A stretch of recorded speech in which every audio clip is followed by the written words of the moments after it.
Nah, di antara yang disebutkan perjuangannya Nabi Nuh di dalam Al-Quran adalah beliau siang malam selama 950 tahun mengajak umatnya untuk berbakti kepada Allah.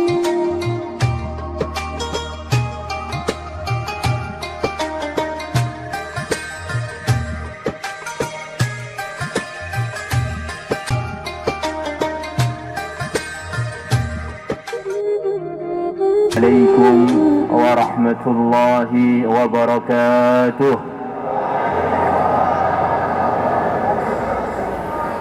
Innal hamdalillah nahmaduhu wa nasta'inuhu wa nastaghfiruh wa nu'minu bihi wa natawakkalu alayhi ونعوذ بالله من شرور أنفسنا ومن سيئات أعمالنا من يهده الله فلا مضل له ومن يضلله فلا هادي له أشهد أن لا إله إلا الله وحده لا شريك له وأشهد أن سيدنا ومولانا وحبيبنا محمدا عبده ورسوله وصفيه وخليله اللهم صل وسلم على سيدنا محمد وعلى آله وأزواجه وذرياته وصحابه والتابعين والناصرين لدينه بالقول والفعل والتضحية إلى يوم الدين أما بعد فقد قال في كتابه الكريم ومن يطع الرسول فقد أطاع الله ومن تولى فما أرسلناك عليهم حفيظا وقال تعالى ومن يطع الله والرسول فأولئك مع الذين أنعم الله عليهم من النبيين والصديقين والشهداء والصالحين وحسن أولئك رفيقا ذلك الفضل من الله وكفى بالله عليما وقال النبي صلى الله عليه وسلم كل أمتي يدخلون الجنة إلا من أبى قيل ومن يأبى يا رسول الله قال من أطاعني دخل الجنة ومن عصاني فقد أبى وقال النبي صلى الله عليه وسلم تعرض علي أعمال أمتي فما وجدت خيرا حمدت الله عليه وما وجدت شرا استغفرت الله لكم أو كما جاء في الحديث. Hadirin wal hadirat yang kami muliakan, para ulama, para habaib, wabil khusus Habib Abdurrahman As-Sakaf, Habib Bakir bin Syekh Abu Bakar, dan semua teman-teman yang hadir di majelis ini. Semoga Allah muliakan kita semua, luruskan kita semua, jadikan kita semua hamba-hambanya yang diridhai, hamba-hambanya yang jadi umat Nabi akhir zaman, yang menggembirakan nabinya yang mulia, Nabi besar Muhammad sallallahu alaihi wa alihi wasallam.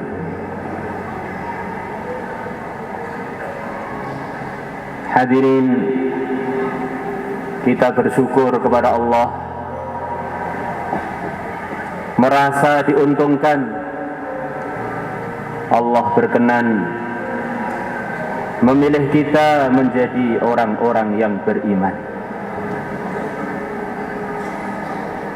Allah tidak terlakkan, Allah tidak masukkan kalimat iman, tidak titipkan kalimat iman kecuali kepada hamba-hambanya yang dicintai, kecuali kepada calon-calon penghuni surga. Semoga termasuk kita semuanya.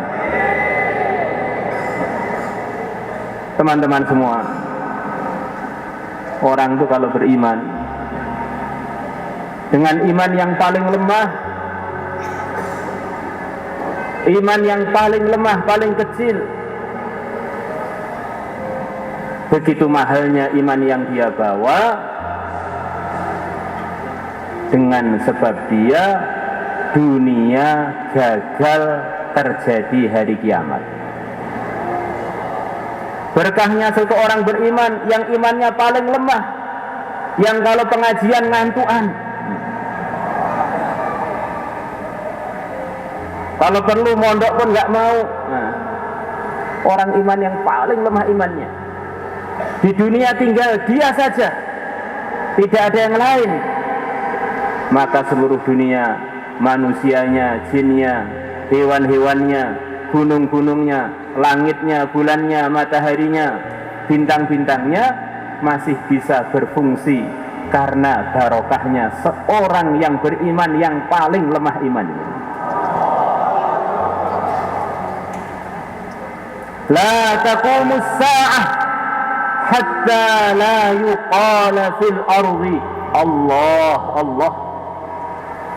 Tidak akan terjadi hari kiamat sehingga di dunia ini sudah tidak ada yang mengatakan lagi Allah Allah, alias sudah tidak ada orang yang beriman.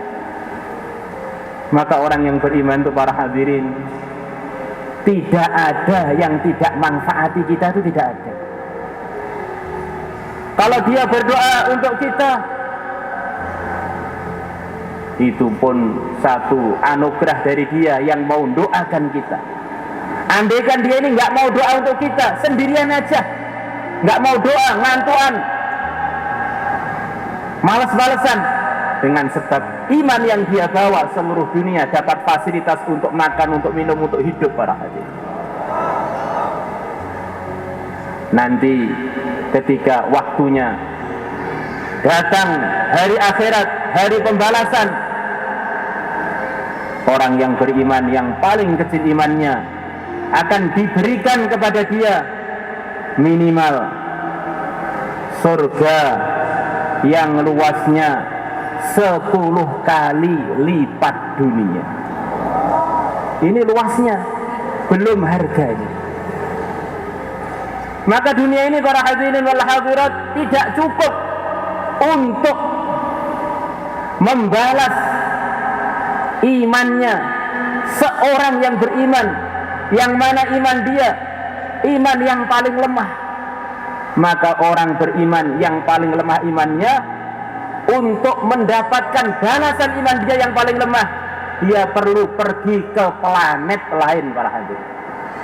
Dunia ini terlalu kecil untuk menjadi balasannya orang-orang yang beriman.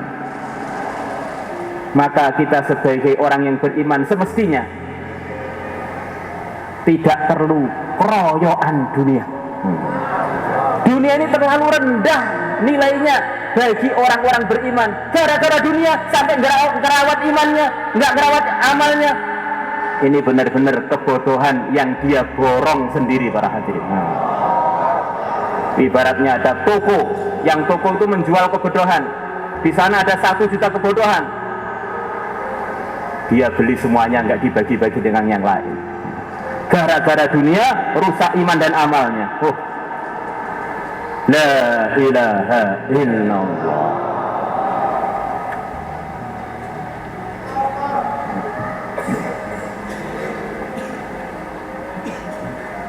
Hadirin yang dimuliakan Allah Subhanahu wa taala. Ini teriak-teriak jadi haus.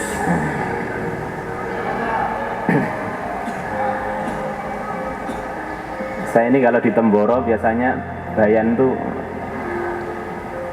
slow begitu itu. Sampai Ternate sebagai teriak-teriak, mungkin karena semangatnya antum-antum ini, Masya Allah. Hawanya hangat itu, Masya Allah.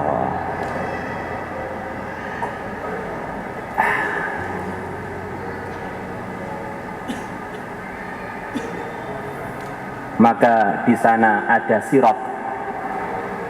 Siratnya adalah, para hadirin, jembatan untuk menuju planet-planet, untuk jadi pembalasan orang-orang yang beriman.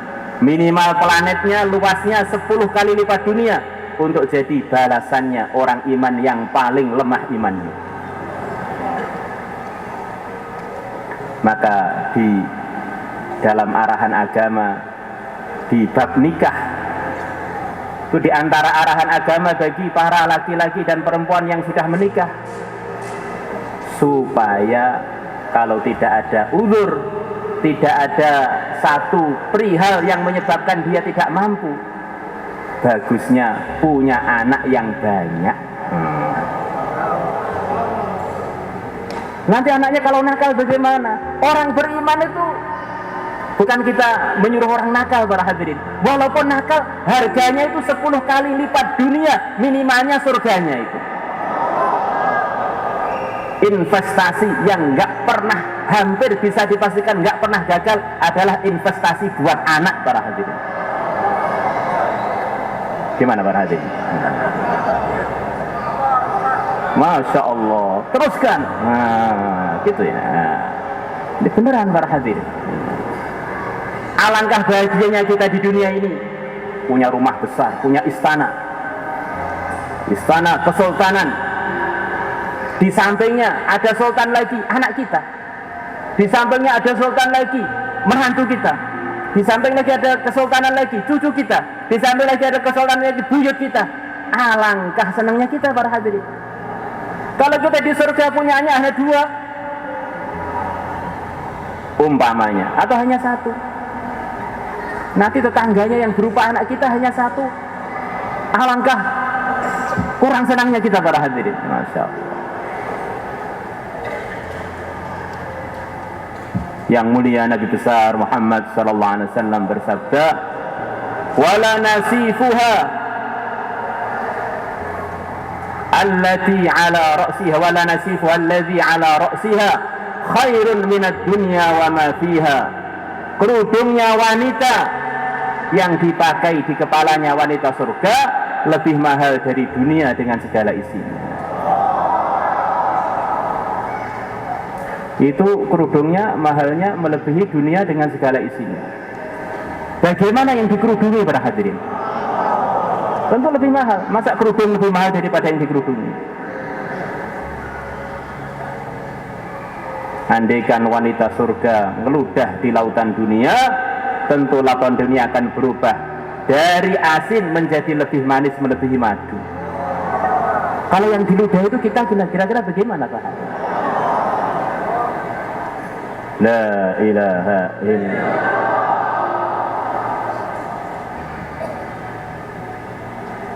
Dalam hadis sahih riwayat Bukhari kalau nggak salah, "Lau anna imra'atan minal jannati tala'at 'ala ahli al-ardi la adha'at ma bainahuma wa la mala'athu riha wa la nisfuha alladhi 'ala ra'siha khairun minad dunya wa ma fiha."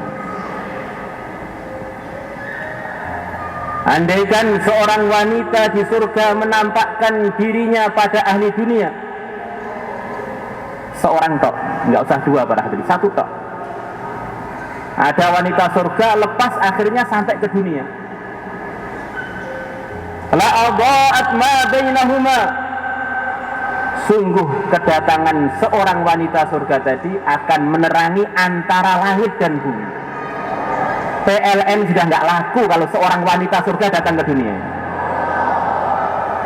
wala mala'at huriha, kedatangan dia menyebabkan antara bumi dengan langit harum semuanya.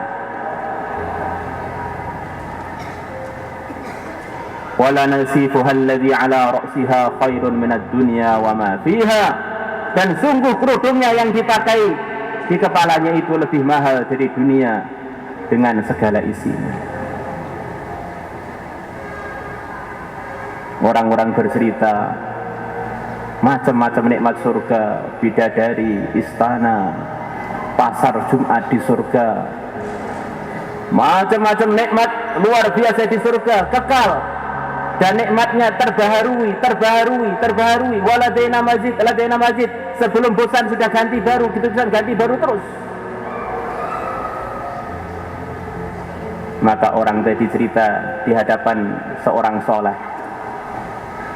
Kemudian orang tadi bertanya pada orang soleh tadi, yang mana dia mendengar macam-macam nikmat surga tadi tidak begitu tertakjub-takjubkan. Maka dia tanya, Syekh,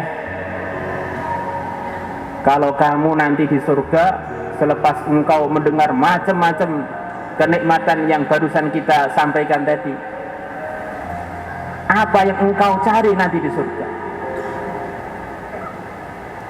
Maka beliau mengatakan, semua nikmat surga itu memang luar biasa, tapi itu semua menurut saya gak akan indah, gak akan ada artinya andaikan di surga tidak ada yang mulia Nabi besar Muhammad sallallahu alaihi wasallam. Bidadari ke, gedung-gedung yang bagus ke, macam-macam kenikmatan itu kalau nggak ada Rasulullah, bagi saya surga itu hampa, nggak ada rasanya. Itulah pecinta-pecinta yang mulia Nabi besar Muhammad SAW. Semoga termasuk kita. Hadirin yang dimuliakan Allah Subhanahu wa taala, kita bersyukur kepada Allah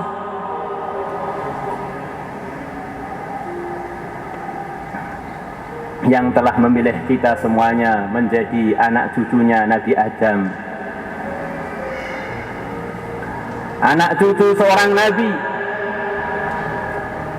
yang diutus oleh Allah ke dunia ini untuk menjadi contoh bagi istrinya, putra putrinya, anak cucunya, bagaimana hidup yang benar sesuai dengan yang diridhai oleh Allah. Jadi khalifatullah.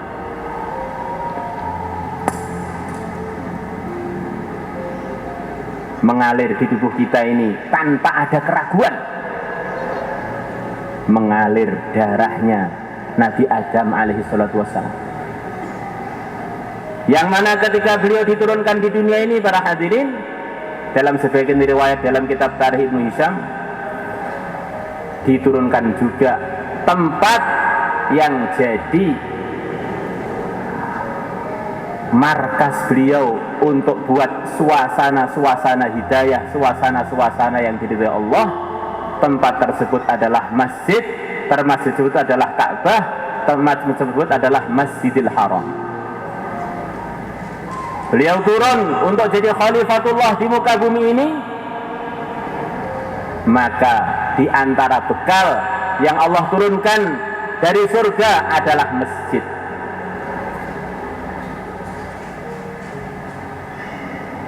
Satu gambaran bagi anak cucu Nabi Adam seperti kita ini, para hadirin, bahwa orang itu sulit untuk bisa baik menjaga iman dan amalnya kalau dia berjauhan dengan masjid, kalau dia kurang akrab dengan masjid, kalau dia tidak peduli dengan amal-amal kebaikan untuk dikerjakan di masjid-masjid. Masjidnya ini luar biasa, masjidnya kakek kita semuanya sekaligus masjid kita. Wa hudan lil alamin, yang mana semua hidayah yang turun untuk seluruh dunia pertama kali turun di masjidnya kakek kita ini, para hadirin. Di Ternate ada orang diberi hidayah untuk bertaubat, diberi hidayah untuk berjuang fisabilillah, diberi hidayah untuk zikir, diberi hidayah untuk ngaji, diberi hidayah untuk macam-macam buat kebaikan. Itu pertama kali hidayahnya turunnya adalah di masjidnya kakek kita. Di kita ini resmi asli cucunya pemakmur masjid pertama kali di dunia ini para hadirin.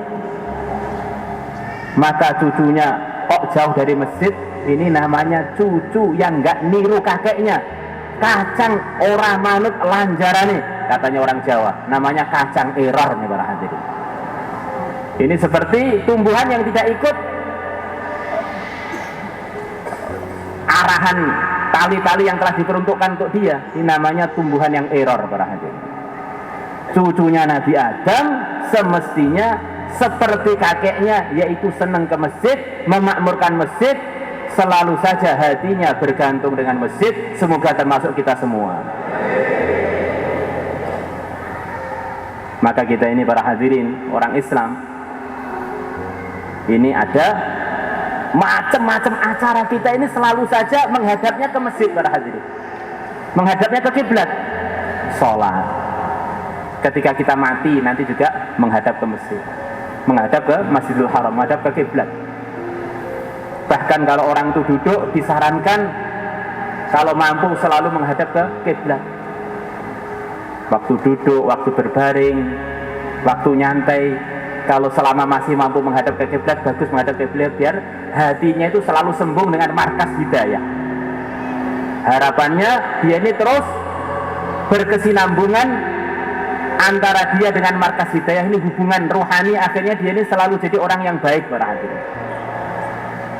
Saking banyaknya acaranya umat Islam yang menghadap ke Masjidil Haram, masjidnya kakek kita semua, sampai orang Islam dijuluki dengan ahlul kiblah.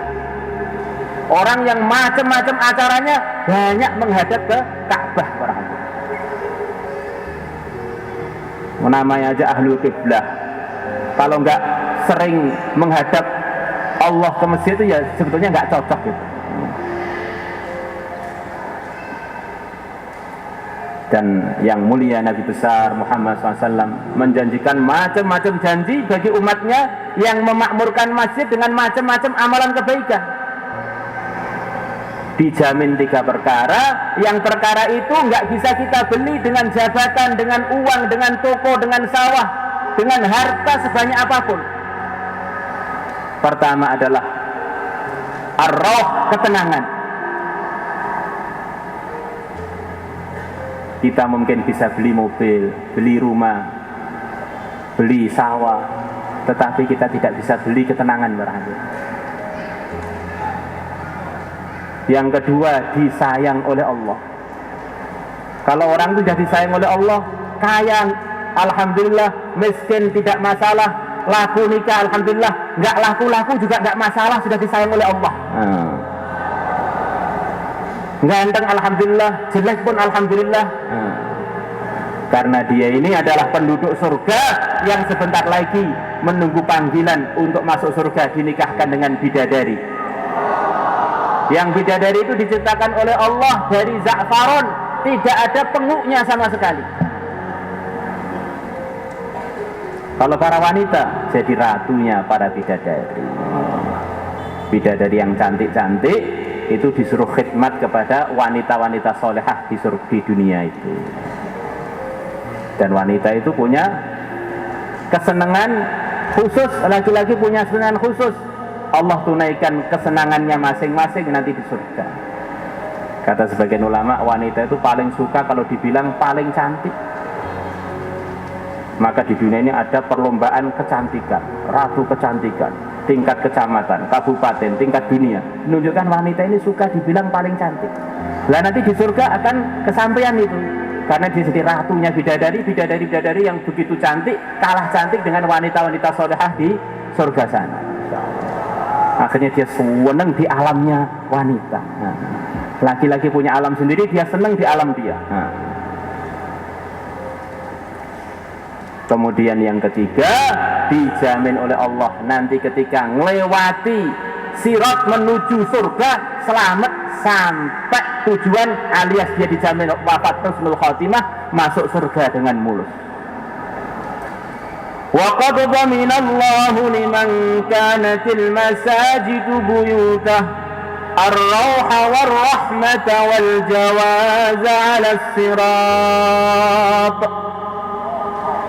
Sungguh Allah telah menjamin untuk orang-orang yang menjadikan masjid bagaikan rumahnya, begitu akrab dengan masjid, sebentar-bentar ke masjid, sebentar buat amal masjid, dijamin diberi ketenangan, disayang dan nanti mulus ketika melalui titian sirat menuju surga.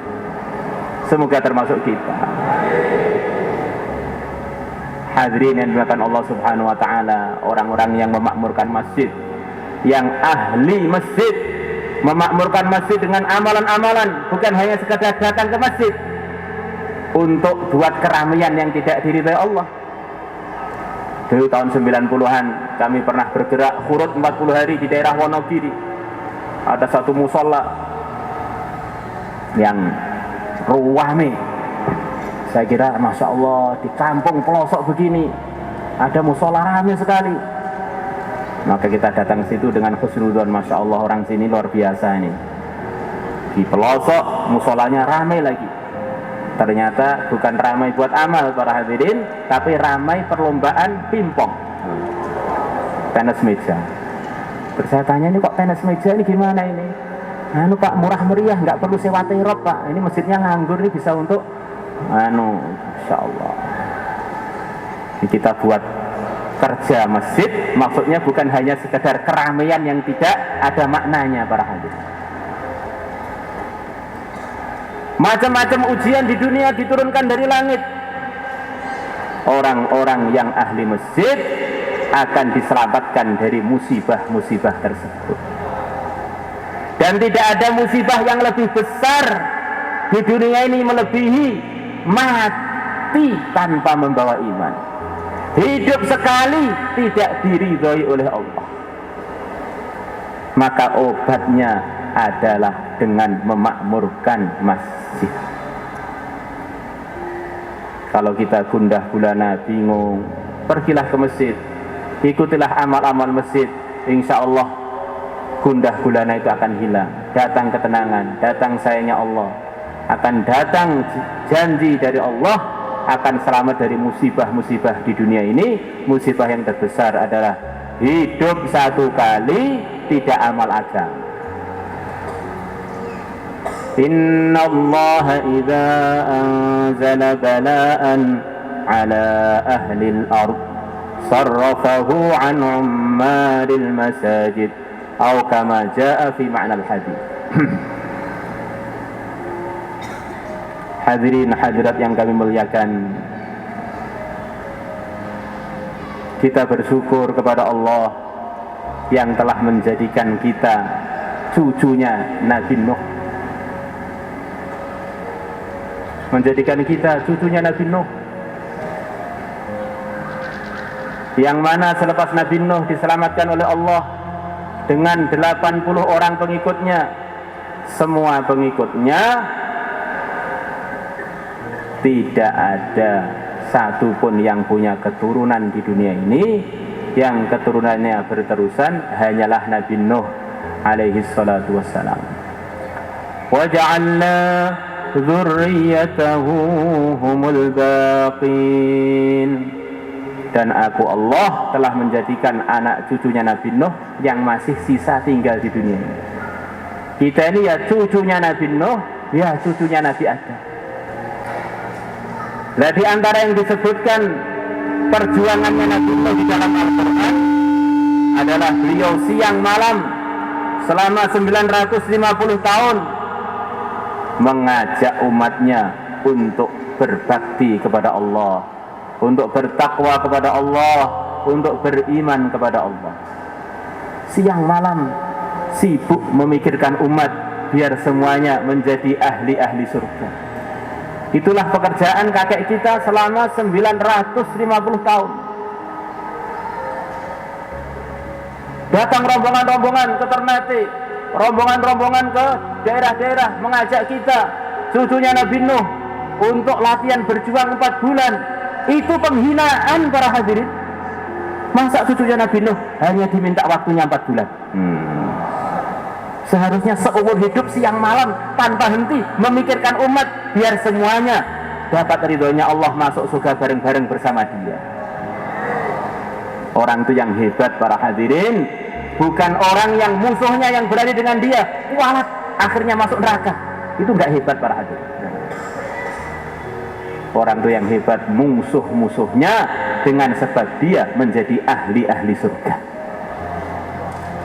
Itulah yang mulia Nabi besar Muhammad SAW. Kemudian para nabi-nabi yang lain, usahanya itu mikir. Kita ini bersyukur kepada Allah yang telah memerintahkan kita supaya kita ini merasa bagian dari keluarganya Nabi Ibrahim secara perasaan para hadirin.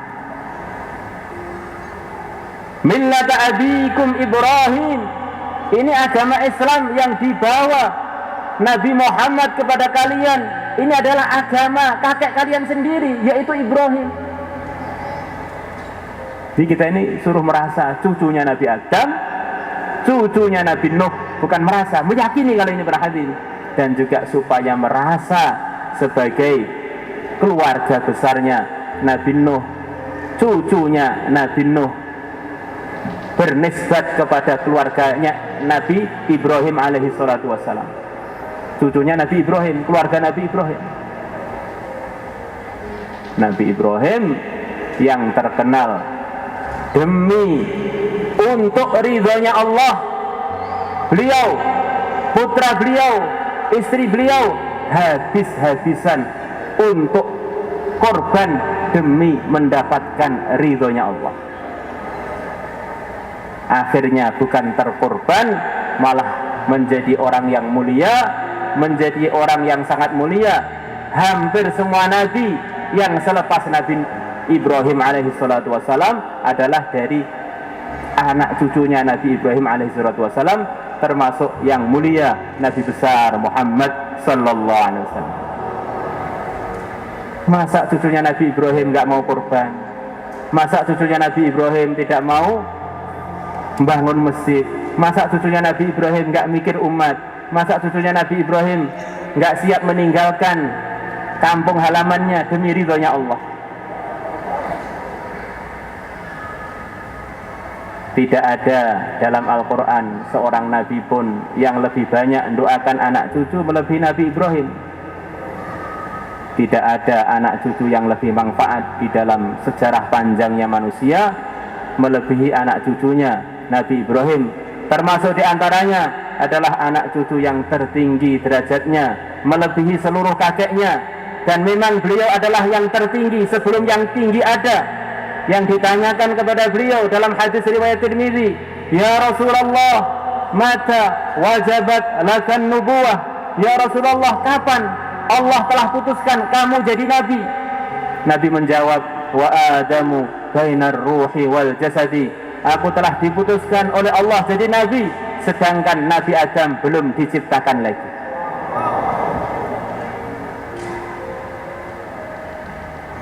Kata para ulama, para hadirin, di dunia ini ada tertib pemahaman dari Allah bahwa orang yang terhebat itu para hadirin hadirnya paling akhir.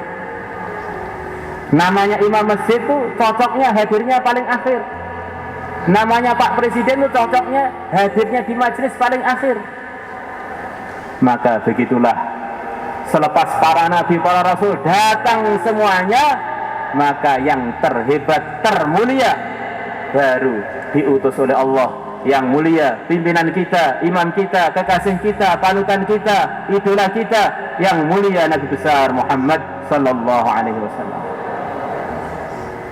yang mana Allah telah muliakan kita seluruh orang beriman diperintahkan oleh Allah untuk memanggil istri-istri Nabi dengan panggilan ibu.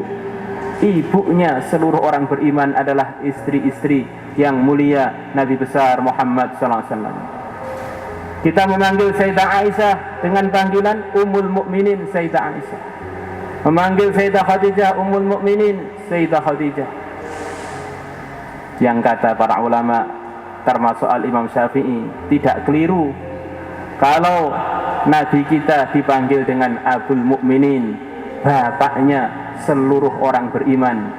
Kita diperintahkan oleh Allah untuk merasa kita ini adalah bagian dari keluarganya Sayyidul Anbiya yang mulia Nabi besar Muhammad sallallahu alaihi wasallam. Masa keluarganya Nabi sholatnya tidak jamaah di masjid? Masa keluarganya Nabi enggak mau ngaji? Masa keluarganya Nabi enggak mau baca sholawat? Masa keluarganya Nabi tidak mau berkorban fi sabilillah? Rasakan kita ini adalah bagian dari keluarga besarnya yang mulia Nabi besar Muhammad SAW. Secara cinta, secara perasaan, bukan secara nasab tentu saja para hadirin. Kecuali yang bernasab kepada yang mulia Nabi besar Muhammad SAW. Nabi yang begitu mulia, yang paling mulia, yang begitu beliau dilahirkan, iblis teriak-teriak nangis. Nabi akhir zaman yang umatnya akan memenuhi surga 2/3-nya atau bahkan lebih telah dilahirkan di dunia. Maknanya kerja-kerja kesesatan saya akan banyak gagal di umat Muhammad ini. Maka orang-orang yang susah dengan acara maulidan mungkin terpengaruh iblis berhati.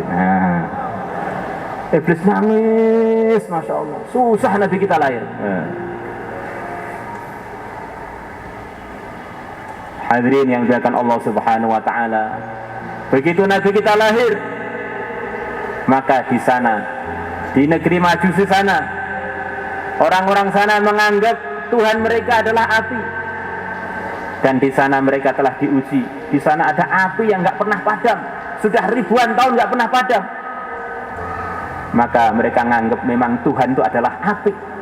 Mereka sembah, mereka puja, mereka mintai permintaan-permintaan, mereka minta perlindungan pada api dari macam-macam yang mereka ketakuti.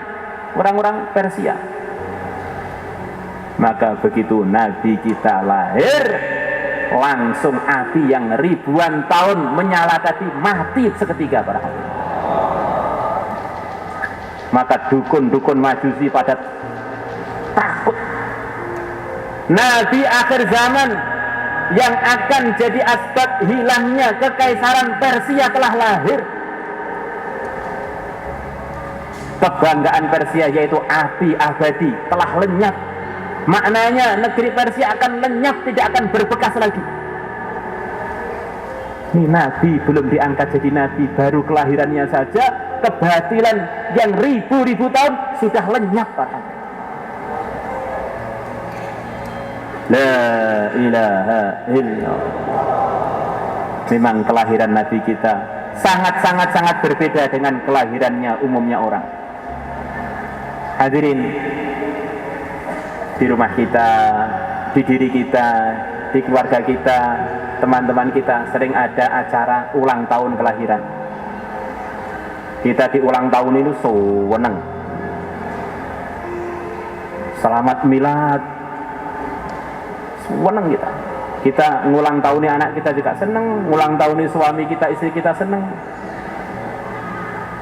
Sekarang kalau kita ini ditanya para hadirin, kamu kok bisa seneng lahir di dunia itu loh? Manfaat kamu untuk umat itu apa? Kok cengar-cengir sepertinya kamu manfaat banget untuk umat. Seneng di ulang tahun ini manfaatnya apa untuk umat? Kalau kita ditanya mungkin kita jadi bingung. Apa ya manfaat yang telah saya datangkan kepada umat apa kira-kira ya? Bangun musola belum, bangun masjid belum, baik dengan tetangga juga belum, ngaji juga belum, sholat jamaah bolong-bolong, bahkan kadang-kadang nggak sholat. Kok saya di ulang tahun ini begitu gembira ya?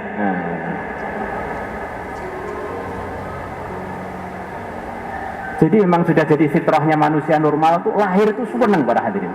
Dan diperingati kelahirannya itu seneng. Padahal dia ini juga belum tentu orang yang baik para hadirin. Bahkan belum tentu orang yang ada mutunya sama sekali. Seneng dia.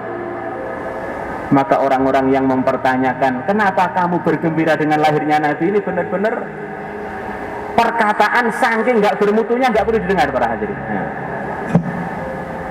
Kita ini dengan lahirnya anak kita yang nggak tentu jadi soleh-soleh aja senengnya pol. La ilaha illallah. Yang mulia Nabi besar Muhammad sallallahu alaihi wasallam diceritakan dalam kitab Muntahassul Syarah Syama'il Tirmidzi. Suatu hari yang mulia Nabi besar Muhammad sallallahu alaihi wasallam didatangi keluarganya seorang wanita. Yang wanita ini miskin, dari keluarga miskin, sebentar lagi mau walimah.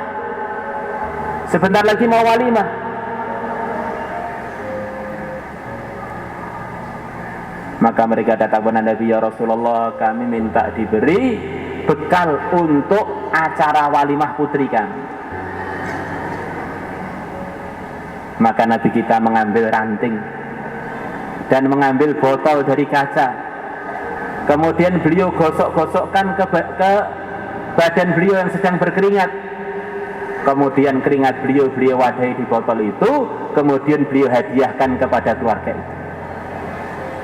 Beliau mengatakan, kalau nanti acara walimah, putrimu gunakan ini untuk minyak wangian. Dalam hadis riwayat Muslim dari Ummu Salamah, salah satu istri Nabi, beliau mengatakan, sering Nabi ketika beliau hilir di rumah saya, beliau tidur dan berkeringat, maka saya kumpulkan keringatnya, kemudian tak masukkan botol untuk saya buat minyak wangi dan sebagai campuran minyak wangi. Itulah Nabi kita para hadirin. Nabi yang keringatnya wangi. Kita diberi oleh Allah Nabi yang begitu mulia, di antara kemuliaannya jasadnya pun wangi. Pimpinan yang tidak tertandingi oleh pimpinan manapun. Kalau orang meninggalkan pimpinan yang wangi ini, kemudian cari pimpinan-pimpinan yang tidak wangi, ini benar-benar kebodohan sempurna, telah dia borong semuanya. Orang-orang yang katanya hebat dengan namanya yang macam-macam gelarnya, coba ada enggak yang berani menghadiahkan keringatnya yang wangi pada kamu? Paling penguk, sangat penguk. Enggak mandi 1 hari sudah berubah, 2 hari tambah lagi, 10 hari enggak mandi, orang mendekat dia pingsan para hadirin. Maka ketika acara walimah datang, yang mulia Nabi besar Muhammad SAW telah menyarankan supaya digunakan minyak wangi. Maka akhirnya dibuat minyak wangi oleh keluarga itu. Begitu tamu-tamu datang, mereka bilang, kami mencium bau wangi yang begitu wangi dan menakjubkan kami, yang kami belum pernah mencium minyak wangi seumur-umur yang seharum ini dan seenak ini. Ruangan tersebut semuanya jadi wangi, bahkan wanginya menyebar semerbak sampai seluruh Madinah para hadirin. Sampai akhirnya rumah tersebut dijuluki oleh orang-orang Madinah waktu itu dengan gelar Baitul Mu'attarin, rumahnya orang-orang yang wangi, sebab sekali diberi sebagian keringatnya yang mulia Nabi besar Muhammad sallallahu alaihi wasallam. Ada seorang ulama besar para hadirin, namanya Syekh Said Mamduh hafizahullah. Beliau meneliti bahwa semua hadis yang mengajarkan dari Nabi berselawat itu, selepas saya kaji, diteliti sanadnya, kesimpulannya, asli teksnya semuanya mengajarkan dari Nabi bahwa kalau bersolat pada Nabi, diajari oleh Nabi jangan lupa bersolawat atau mendoakan keluarga beliau. Mengenai riwayat-riwayat yang tidak ada wa'ala alihi, itu bisa diduga bahwa riwayat tersebut tidak lengkap. Kalau lengkapnya mesti ada wa'ala alihi sallallahu alaihi wa'ala alihi wasallam. Karena cinta pada Nabi harus cinta kepada yang ada nisbat dengan Nabi. Di antara yang ada nisbat darah dengan Nabi adalah zuriyahnya Nabi, para habaib yang barusan menyambut sebelum kami. Masya Allah. Maka cinta kepada Nabi adalah cinta kepada zuriyahnya. Itu adalah satu hal yang nggak bisa pisahkan. Hadirin yang dimuliakan Allah Subhanahu wa taala. Suatu hari Ibnu Umar radhiyallahu anhuma dengan para santri-santrinya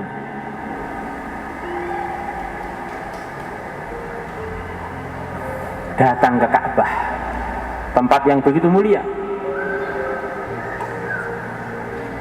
Raja Abraha pengen menghancurkan Ka'bah, dihancurkan oleh Allah. Maka beliau bilang kepada santri-santrinya, seakan-akan beliau berdialog dengan Ka'bah dalam hadis riwayat Tirmidzi, ma a'zamaki ma asyrafaki walakinnal mu'mina a'zamu 'indallahi minki. Alangkah mulianya kamu Ka'bah, alangkah agungnya kamu Ka'bah, alangkah mulianya kamu Ka'bah, tetapi orang yang beriman lebih mulia di sisi Allah melebihi kamu wahai Ka'bah. Kita ini sering dengar cerita Raja Abraha kualat dengan Ka'bah, kena musibah gara-gara nggak adab dengan Ka'bah. Orang beriman harganya melebihi Ka'bah. Ka'bah runtuh berkali-kali, dunia nggak kiamat. Begitu orang beriman hilang, Ka'bah masih ada pun dunia terjadi kiamat. Ini orang beriman yang paling lemah imannya pun di posisi ini para hadirin. Bagaimana kalau orang imannya tadi orang soleh? Bagaimana kalau orang imannya tadi orang hafid Al-Quran? Bagaimana kalau orang imannya tadi adalah seorang yang alim para hadirin? Bagaimana kalau orang imannya tadi di samping alim habib lagi para hadirin? Tentu kemuliaannya lebih-lebih lagi. Bagaimana kalau orang imannya tadi adalah seorang nabi? Bagaimana kalau orang imannya tadi adalah salah satu dari ulul azmi minar rusul? Bagaimana kalau orang imannya tadi adalah yang mulia Nabi besar Muhammad sallallahu alaihi wasallam? Tentu tidak bisa dibayangkan, tidak sampai otak kita untuk menghitung jedanya dan menghitung perbedaan kemuliaannya para hadirin. Nabi kita para hadirin mengatakan kepada sahabat-sahabat yang muda, beliau mengatakan, beradablah kalian dengan sahabat-sahabat yang tua. Andaikan kalian itu sahabat-sahabat muda itu menginfakkan sebesar gunung Uhud berupa emas, tidak akan sampai pahalanya sahabat lama yang berinfak hanya satu mud atau bahkan separuhnya. Yang mana satu mud itu kurang lebih 600 gram, separuh mud 300 gram. 300 gramnya sahabat lama tidak bisa dicapai derajat tersebut oleh sahabat baru, walaupun berinfak satu gunung Uhud berupa emas. Hadirin, kita sebagai ahlu sunnah wal jamaah punya keyakinan selepas para anbiya tidak ada yang lebih mulia melebihi para sahabat. Tidak ada yang lebih mulia melebihi para sahabat. Innallaha akhtara ashabi 'alal 'alamin siwan nabiyyin wal mursalin. Sesungguhnya Allah telah memilih sahabat-sahabatku melebihi orang seluruh dunia. Sebagian mengatakan 'alal 'alamin, 'alal makhlukin, melebihi seluruh makhluk selain para nabi, para rasul. Di sana di Quran ada surat Al-Kahf. Ada cerita Ashabul Kahfi. 7 orang bersama anjingnya, dia keluar dari negaranya ingin menyelamatkan iman dan amalnya. Tanpa janjian mereka akhirnya ketemu. Kata sebagian ulama, orang itu kalau hatinya sama, nanti akhirnya dimudahkan oleh Allah untuk ketemu. Ada orang mondok di tempat yang terketat, tapi hatinya itu sembungnya dengan yang nggak tertib. Akhirnya dia ada aja di kampung itu dia ketemu dengan orang-orang nggak tertib. Ada orang tuh di istananya Fir'aun, tapi hatinya bersama Nabi Musa. Akhirnya dia dihitung sebagai orang yang ikut Nabi Musa. Dibangunkan istana surga untuk dia, yaitu istrinya Fir'aun. Bahkan Nabi kita mengatakan nanti di antara acara di surga adalah walimah saya dengan mantan istrinya Fir'aun yang masih perawan yang bernama Sayyidah Asia. Semoga kita ikut menghadiri walimah itu para hadirin.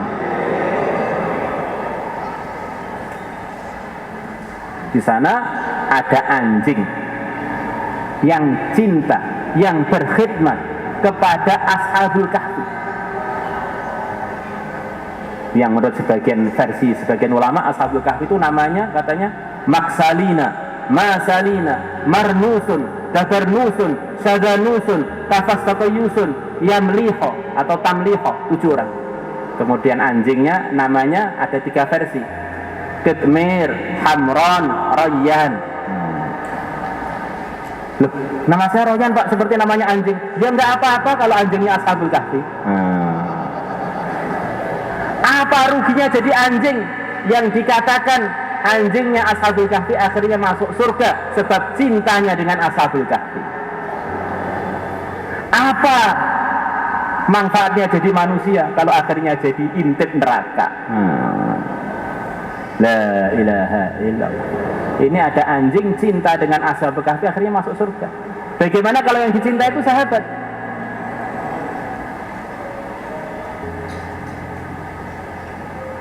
Bagaimana kalau yang dicintai adalah yang mulia Nabi besar Muhammad sallallahu alaihi wasallam? Tentu lebih mahal lagi, lebih mahal lagi.